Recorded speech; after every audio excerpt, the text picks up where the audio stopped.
Hi, early years. It's Miss Filer here. We've made it to another week of math. Or, sorry, oh goodness, not of math, of inquiry, social studies. Okay. Um, we are moving on and talking about mapping. Now, we're going to continue to talk about our community, but we're now going to be focusing more on mapping out our communities and the elements of maps, instead of talking about community helpers and things like that. I'm really glad everybody enjoyed the community helpers interview slideshow. So I'm hoping that maybe I can do something else like that when we wrap up our mapping unit. I wanted to show you this slideshow. You are going to be working on this slideshow today, but I wanted to do the first one with you. I apologize for that. So we're going to start just from the basics today, just looking at maps visually and how we can recreate the way a room or a road map looks just using some blocks, just kind of sketching it out. So take a look at this picture here of this library. Okay, notice the main parts in this library, the thing that catches your eye right away.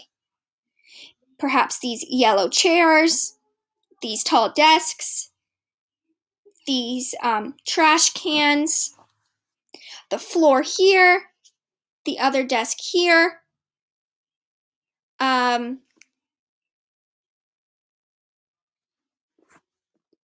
perhaps you are looking at some of the books behind here as well. Now, I've started out giving you this long rectangular shape here, and this just kind of represents the back over here. Okay, so I really just want you to focus on this front area that we are going to be mapping. So let's figure this out. Let's take a look at this room here. Okay, what do you notice? What do you notice in this room? What kind of, if you're walking in this room, what is something that might hit you first? Yeah, perhaps this desk over here, immediately to your right. What shape could we use to represent this desk? Good, we could just use a square. So what I'm going to do is just drag our square over. So now we're pretending like we've walked in right here to this library, and boom, right to our right is that little desk there.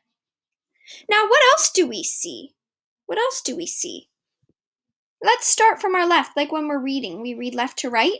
Let's start from our left. What do we see here? Two chairs back to back.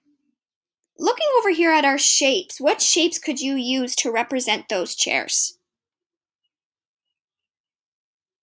Okay, let's drag over our trapezoids here. These are called trapezoids. You can just call them a quadrilateral if you want, because a quadrilateral is a shape with four sides. Now, does that look like this desk? Does this shape look like these two chairs? No, it doesn't. It kind of only looks like one half of them, right? How can we make it look like two? Very good. We can drag another one of these over. Amazing. Now, guys, these shapes, they rotate. So if you just kind of tap on it and use this circle, they rotate however you want them to, okay? For the first one, you might need a parent's help, and that's fine. So we have our two chairs here, our benches here. Then what? What do we hit next? A nice tall desk. Very good. And what shape did we use to represent our desk? A square. So you know what? I will just drag on over a square in front of our benches here. And there we go. It's starting to look like this room, right? We've got the shelving back here. We've walked in here. We hit that right desk. And now we see our two benches and the tall desk. Now what's right here? A garbage can, very good. What shape could we use to represent this garbage can? I'll give you a hint, it's a little bit color-coded here. I've given you a color of shape that matches the garbage can. Green, very good. Now Miss Violet's just going to move these down a little bit to give us some room. We've got a green garbage can, so you know what? I'll just drag this garbage can. It's sitting right in front. It's right in front of our desk. Looking good so far. Moving on to our right. What do we have here? Another set of benches. What shapes did you use to represent your bench? The red trapezoid. Very good. So we're going to recreate that again. And we need to use 2 because there's a set there. There's a pair there. We've got 1 and we've got 2. Okay.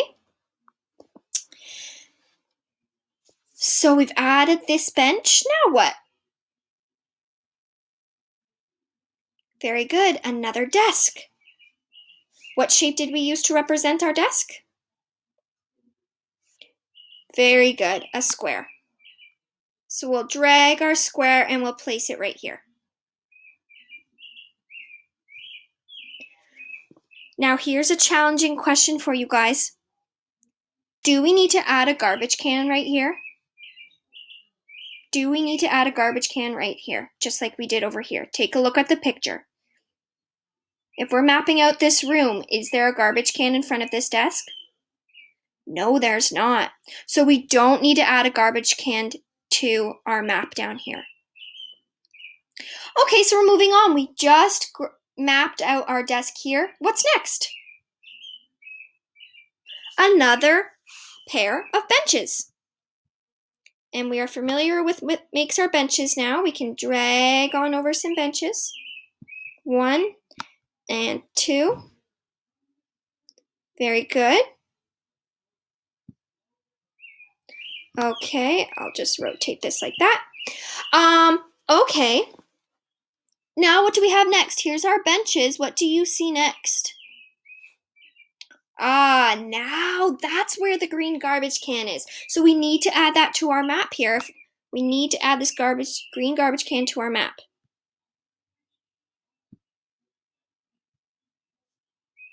And last but not least, what do you begin to see over here? Another desk. Very, very good. And I will just put that here. And it's okay if it hangs off a bit. So, earlier, take a look at this photo. Take a look at this map that we just created. The purpose of this is, if you were someone who'd never seen this picture before, the purpose of this would be for someone who's never seen this picture before, they could picture and map out this library in their head just using this map of pattern blocks that you just created. Okay? So what you're going to do is, you don't need to, worry about all these books in the backgrounds and the floor, things like that, but just the main elements you see in this library. So now it's your turn. You are going to map out this little office waiting room here, and you are going to do your best to map out this park. Okay? Try your best and get creative. Of course, there isn't a shape that is the exact shape of the slide, but perhaps you're going to use this, maybe you're going to use this shape for the slide, or perhaps you're going to use this shape for the slide. It's up to you, as long as we are mapping out what we see using our pattern blocks. And feel free to use this first slide as an example.